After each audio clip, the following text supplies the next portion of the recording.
Selamat datang di channel Indah Kirana, channel tentang alur cerita anime Donghua. Yang suka dengan alur ceritanya, jangan lupa subscribe ya guys, biar gak ketinggalan alur cerita menarik selanjutnya. Tanpa banyak bicara lagi, mari dengarkan alur ceritanya. Semoga terhibur.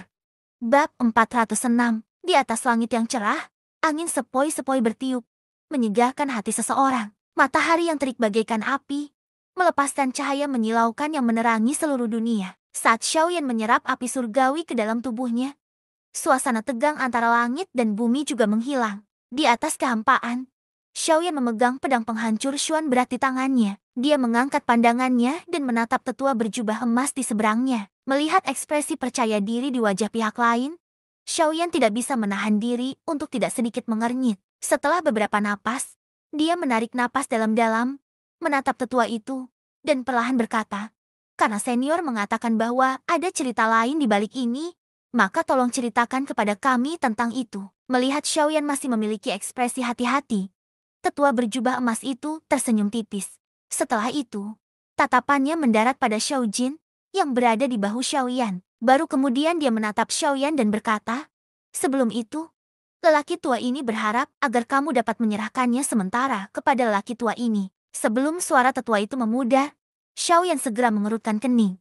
Jejak kemarahan muncul di antara alisnya. Namun, sebelum Xiaoyan dapat berbicara, kata-kata tetua berikutnya seperti baskom berisi air dingin yang langsung memadamkan kemarahan di hati Xiaoyan. Si kecil ini terluka parah. Jika ini terus berlanjut, itu tidak akan baik untuknya. Setelah kata-kata tetua itu, Xiaoyan segera tersadar. Dia menatap Xiaojin di bahunya. Bahkan dengan bantuan pil obat, luka Xiaojin terlalu serius. Bahkan pil obat kaisar tidak akan banyak berguna dalam waktu singkat.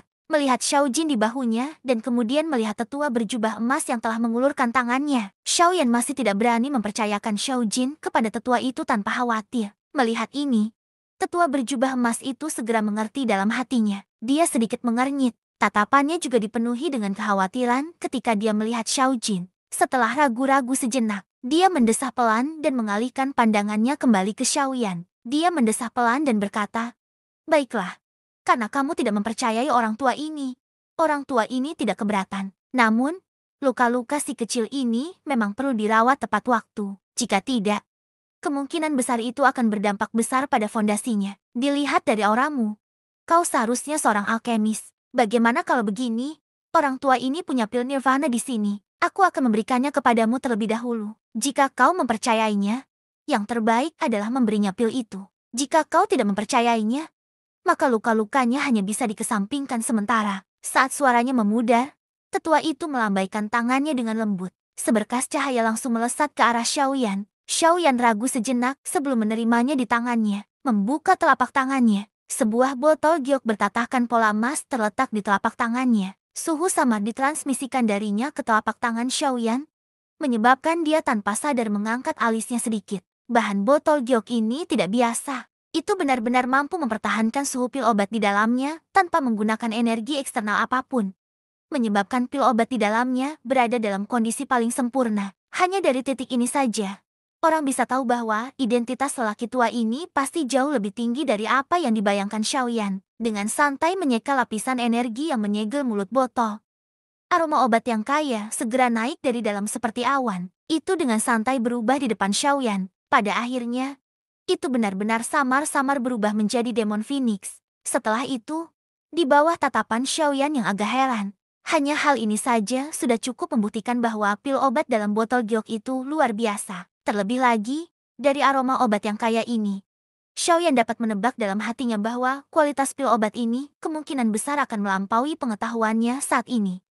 Sambil menarik napas dalam-dalam, Xiaoyan membuka telapak tangannya dan dengan hati-hati menuangkan pil obat dalam botol giok ke telapak tangannya. Ketika pil obat itu masuk ke tangannya, perasaan hangat samar segera menyebar. Xiaoyan memfokuskan pandangannya dan melihat pil obat emas yang memancarkan cahaya emas samar seperti kaca yang diam-diam tergeletak di telapak tangannya. Secara samar-samar, Xiaoyan dapat merasakan kekuatan obat yang kaya di dalam pil obat itu. Kekuatan obat ini jelas bukan sesuatu yang dapat dibandingkan dengan pil obat biasa. Bahkan pil obat kelas kaisar akan terasa seperti anak kecil di depan anak yang hebat. Di permukaan pil obat emas itu, ada area merah tua. Xiaoyan dengan hati-hati melihatnya. Bentuk area merah tua ini kebetulan berbentuk seperti Phoenix Iblis. Terlebih lagi, saat cahaya merah tua perlahan beredar di atasnya.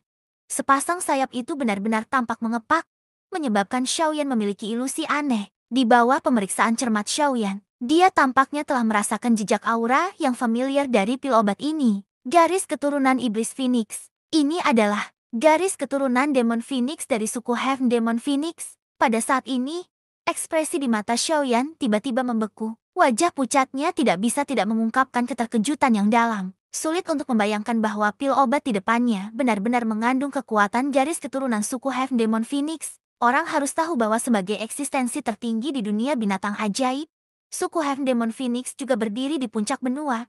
Bahkan di benua Yuanu, Xiaoyan juga jelas tentang aturan suku Heaven Demon Phoenix. Mereka memiliki persyaratan ketat untuk garis keturunan dan mayat anggota suku mereka. Siapapun yang tidak termasuk dalam suku Heaven Demon Phoenix yang memperoleh garis keturunan Demon Phoenix akan dicatat dalam daftar hitam suku Heaven Phoenix. Namun, tetua berjubah emas di hadapannya benar-benar mampu memurnikannya menjadi pil obat. Berdasarkan hal ini, identitas sebenarnya dari tetua di hadapannya kemungkinan jauh melampaui imajinasi Xiaoyan. Ketika dia melihat ekspresi terkejut di wajah Xiaoyan, tetua berjubah emas itu membuka sudut mulutnya dan mengungkapkan senyum bangga. Seolah-olah dia sama sekali tidak peduli dengan garis keturunan Phoenix Iblis dalam pil obat ini. Setelah pulih, Xiaoyan tidak ragu lagi dan dengan cepat memberikan pil obat di tangannya kepada Xiaojin. Meskipun pil Nirvana ini memiliki tingkatan yang tinggi, Xiaoyan menemukan bahwa khasiat obatnya sangat lembut. Kekuatan liar dan ganas dari garis keturunan Phoenix Iblis juga ditekan oleh garis keturunan lainnya.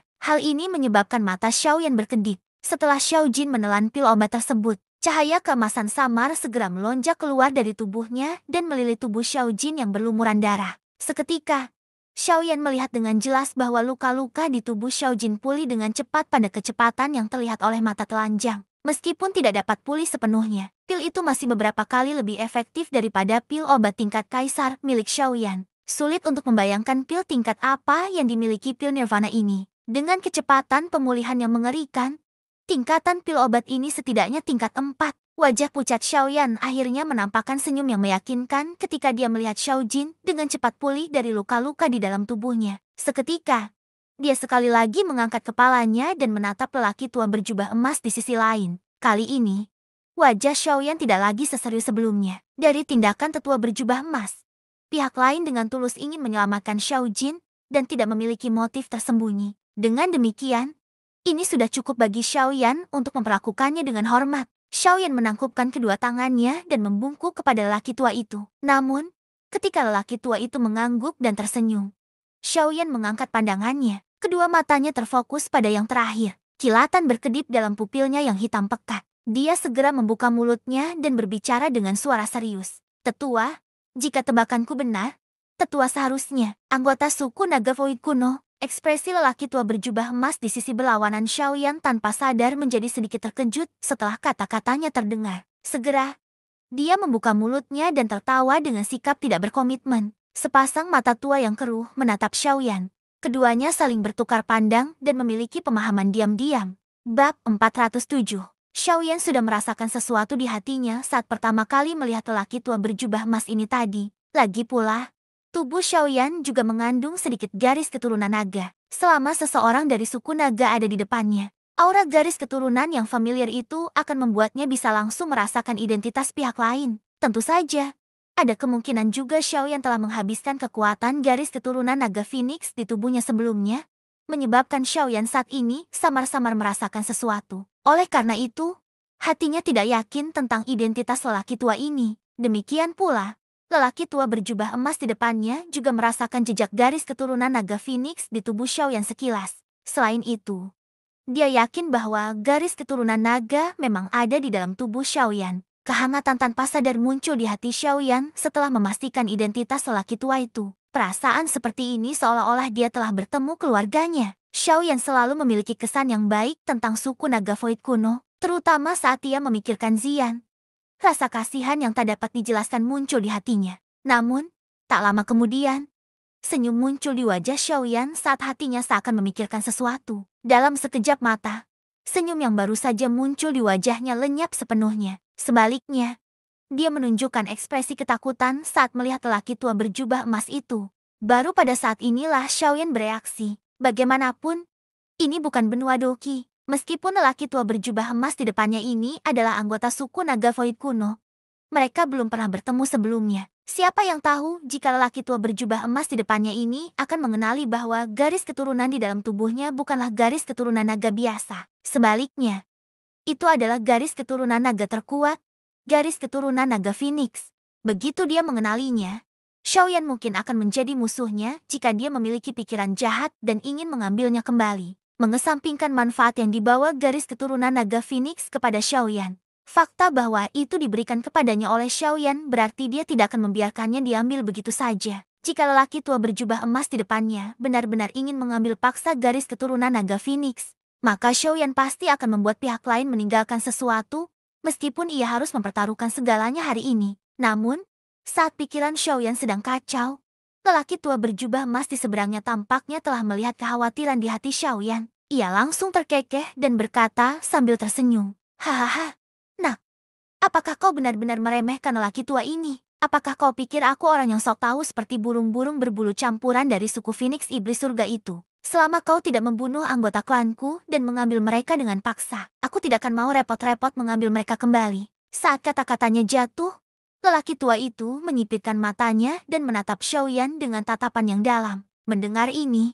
Xiaoyan tidak bisa menahan senyum canggung. Dia mengangkat matanya untuk melihat lelaki tua berjubah emas itu dan merasa tidak berdaya. Siapa yang meminta pihak lain menjadi begitu kuat dan menjadi anggota klan naga Void kuno? Selain itu, kekuatan garis keturunan di tubuhnya luar biasa. Siapa yang tahu jika dia akan tergoda oleh kekayaan? Akan aneh jika dia tidak terlalu memikirkannya. Menyadari tatapan lelaki tua berjubah emas itu, ekspresi di wajah Xiaoyan sedikit terkejut. Namun, sebelum Xiaoyan bisa berbicara, lelaki tua berjubah emas itu berbicara lagi. Namun, lelaki tua ini ingin tahu dari mana garis keturunan naga Phoenix di tubuhmu berasal. Sebelum lelaki tua itu selesai berbicara, wajah Xiaoyan tiba-tiba terkejut. Dia tidak menyangka akan dikenali oleh lelaki tua berjubah emas itu pada akhirnya. Garis keturunan naga Phoenix apa? Junior ini tidak tahu apa yang dimaksud dengan orang tua. Hehe. Nak, jangan pura-pura bingung di depan orang tua ini. Lagi pula, orang tua ini berkata bahwa aku tidak akan mengambilnya kembali. Orang tua ini hanya ingin tahu mengapa kamu, seorang manusia, memiliki garis keturunan naga Phoenix dari klanku. Ini bukan hal yang biasa. Kamu harus mengerti betapa pentingnya hal ini bagi klan nagaku. Ekspresi serius muncul di wajah lelaki tua itu ketika dia selesai berbicara. Garis keturunan naga Phoenix terlalu penting bagi suku naga Void kuno. Namun, kekuatan garis keturunan naga Phoenix telah muncul dalam diri manusia. Tidak peduli apapun, dia harus mengetahui asal-usul garis keturunan naga Phoenix. Ini mungkin kesempatan bagi suku naga Void kuno untuk berkembang sekali lagi. Mendengar kata-kata lelaki tua itu, Xiaoyan sekali lagi merasa rileks. Namun, pada akhirnya, dia masih perlahan menggelengkan kepalanya di bawah tatapan lelaki tua itu yang mendesah dan berkata, "Maaf, garis keturunan naga Phoenix ini juga ada. Namun, junior ini cukup beruntung untuk mendapatkannya di pelelangan. Pada saat itu, tidak ada yang mengenalinya, dan kebetulan aku mengenalinya. Jadi aku membelinya kembali." Ceti, Xiaoyan tanpa daya merentangkan tangannya. Wajahnya penuh dengan kekhawatiran. Tampaknya dia tidak berdaya untuk melakukan apapun. Mendengar bahwa garis keturunan naga Phoenix benar-benar diperoleh dari pelelangan, ekspresi kekecewaan tanpa sadar melintas di mata lelaki tua itu. Kemudian, dia melihat ekspresi Xiaoyan yang tak berdaya. Kata-katanya tampaknya benar. Dari apa yang terlihat, Xiaoyan benar-benar tidak tahu asal-muasal spesifik garis keturunan naga Phoenix di tubuhnya. Namun, ketika lelaki tua berjubah emas itu menatap Xiaoyan, cahaya yang sangat samar tanpa sadar melintas di kedalaman matanya. Bahkan dengan wawasan Xiaoyan yang mencengangkan, dia tidak menyadari hal ini.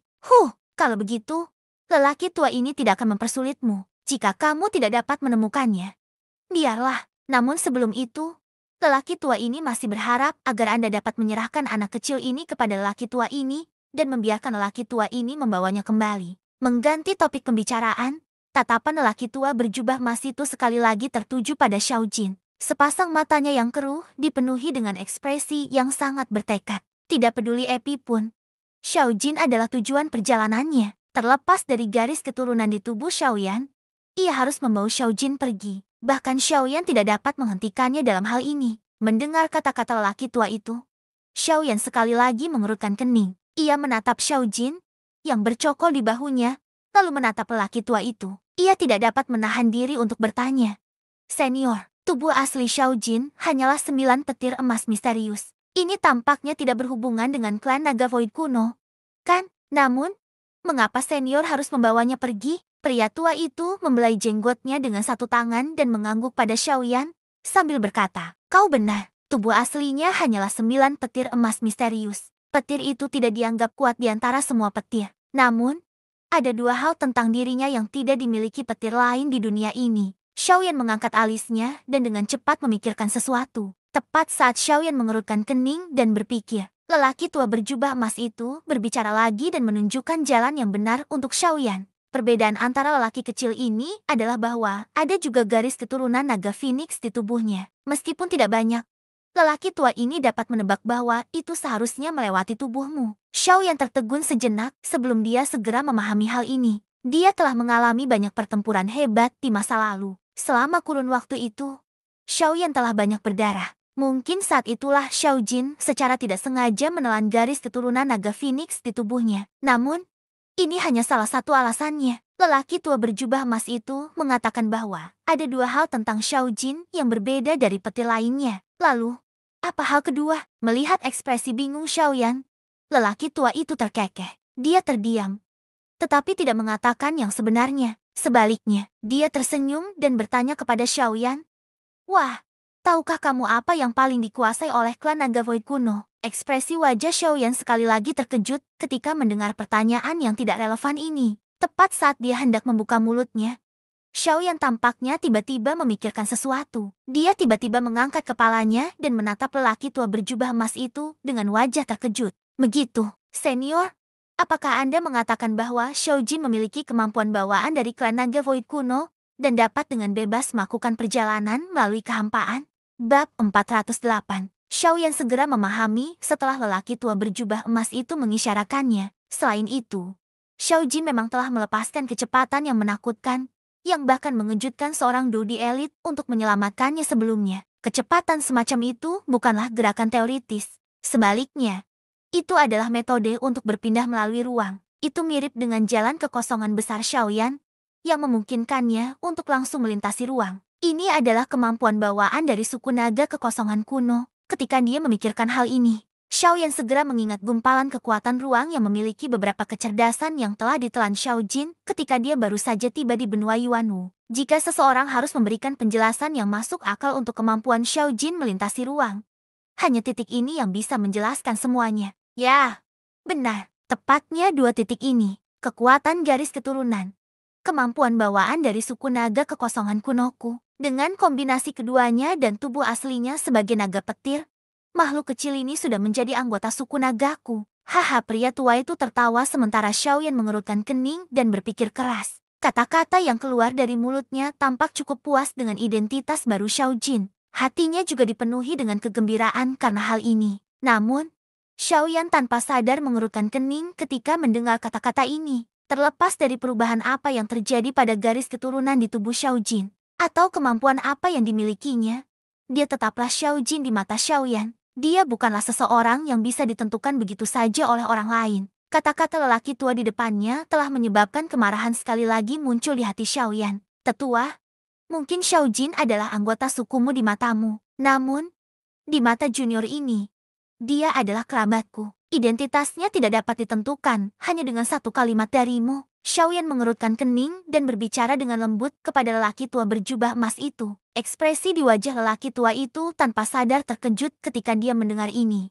Segera, dia tertawa terbahak-bahak dan berkata kepada Xiao Yan, "Nak, kamu benar. Haha, nak, kata-katamu memang benar." Namun, garis keturunan naga Phoenix di tubuh lelaki kecil ini telah menyatu dengan tubuhnya. Tidak peduli apa yang kamu katakan, dia masih anggota klan naga Void kuno milikku. Tentu saja, mungkin di matamu, dia adalah sebuah identitas.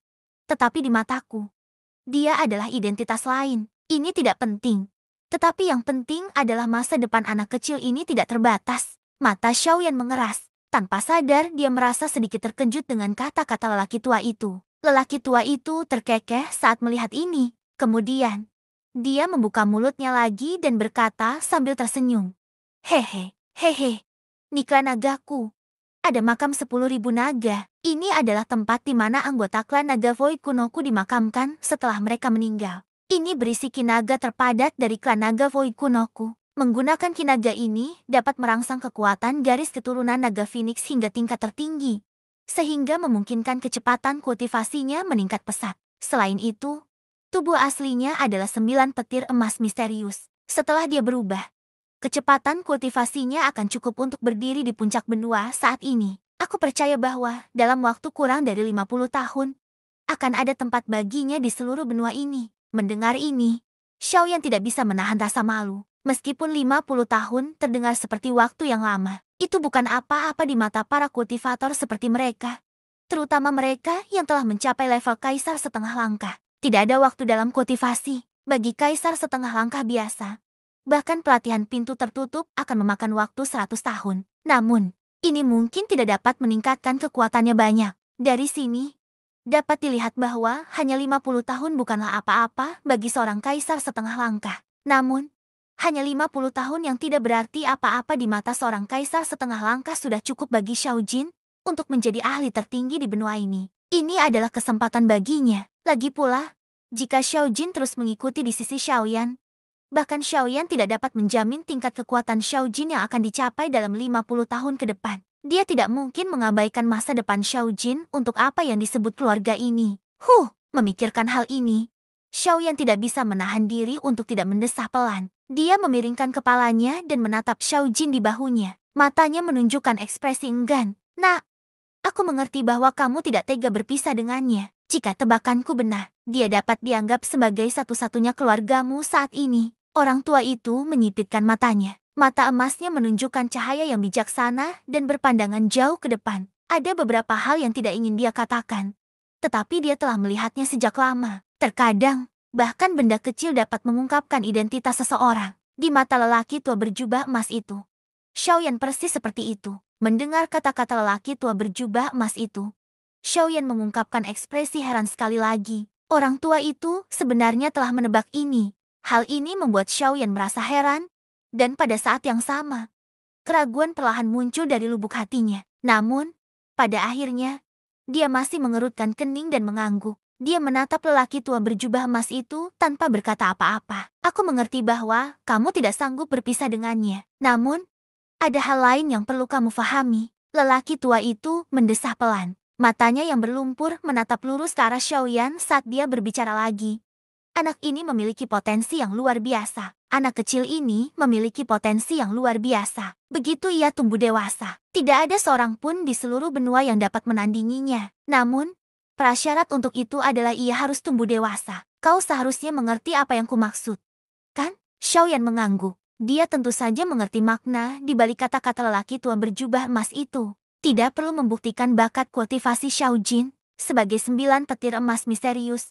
Dia diberkati oleh dunia. Kecepatan kultivasinya hanya akan lebih cepat daripada orang biasa. Ditambah dengan garis keturunan naga Phoenix-nya saat ini, dia dapat dianggap sebagai setengah anggota klan naga Void kuno. Dengan dukungan kedua identitas ini, masa depan Xiao Jin bahkan lebih tak terbayangkan.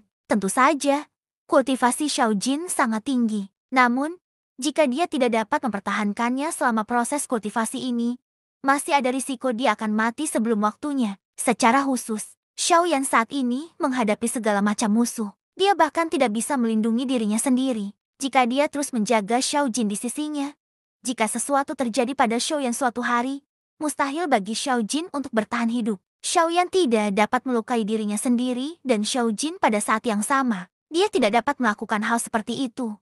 Dia juga tidak bisa. Dengan desahan lain, Xiaoyan mengangkat kepalanya tanpa daya. Dia menghadap ke langit dan menatap langit yang tak terbatas.